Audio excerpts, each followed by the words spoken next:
On continue en géométrie. On continue en géométrie avec une magnifique feuille quadrillée. Vous avez dû en faire, je suis certain, pas mal à l'école. On sait qu'un petit carré, c'est 1 cm².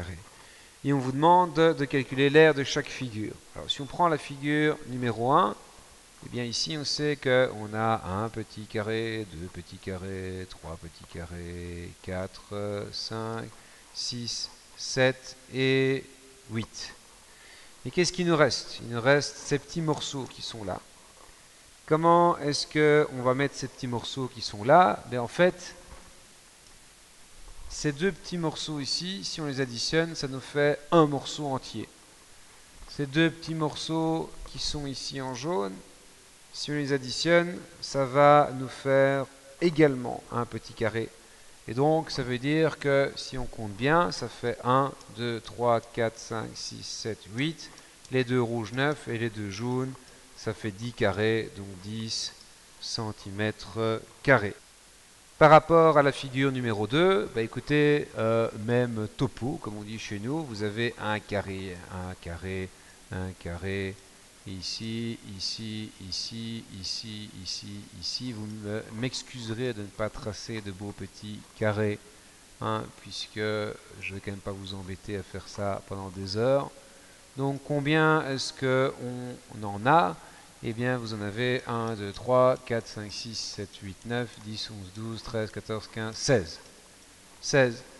Et qu'est-ce qui nous manque encore? Eh bien, on en a ici des petits bouts, ici aussi, et ici aussi.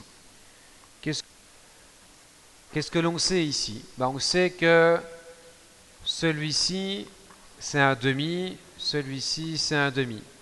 Donc, mettons une autre couleur. Ça et ça nous en fait un. Voilà. On sait également que celui-ci, c'est un demi-carré. Celui-ci, c'est un demi-carré. Donc, ces deux-là, on peut encore en rajouter un. On sait également que si on met ces deux-ci ensemble, on va encore en rajouter un. Et on sait également que l'aire de ce petit triangle qui est ici, c'est base 2 fois hauteur 1 sur 2, donc ça fait encore 1. Et donc ça fait 16, 17, 18, 19 et 20 cm². Donc évidemment, il est clair que là, vous ne pouvez pas vous tromper avec les carrés qui sont tout faits. Ce qui est un peu plus vicieux, c'est de mettre ces petits bouts ensemble. Et là, sincèrement, le plus utile, c'est de faire ce que l'on fait ici, c'est d'utiliser ces couleurs.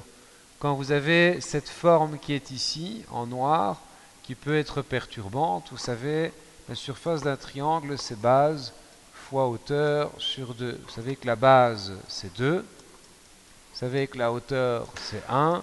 Et 2 fois 1 sur 2, vous admettrez quand même que ce n'est pas le calcul le plus compliqué. Ça nous fait donc bel et bien 1.